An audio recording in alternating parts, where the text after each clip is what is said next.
هیچگاهی از شغل، وظیفه، منصب، مصروفیتی که دارید خجالت نکشید.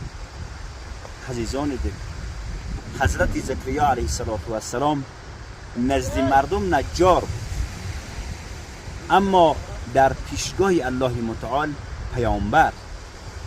تا زمانی که بر سر سفره خیش لقمه حلال می آوریم، روزی حلال به سر سفره زن و بچه خیش می آوریم و خودمان افتخار کنیم. هر شغلی که داریم، هر منصبی که داریم، هر موقفی که داریم، هر وظیفه‌ای که داریم، برای ما افتخار هست. اگر ما و شما صاحب منصبی بزرگ باشیم، موقفی بزرگ باشیم، جایگاهی بزرگی داشته باشیم، اما خدای نکرده سر سفره بچه ما، زن ما، خانواده ما لقمه حرام بیاوریم، آن وقت است که باید ما از موقف ما، از منصب ما، از شغل ما خجالت بکشیم. موفق و مؤید باشید. اوقات به کامتان. الله متعال به همه ما و شما یک لقمه حلال، روزی حلال نصیب بگردانه.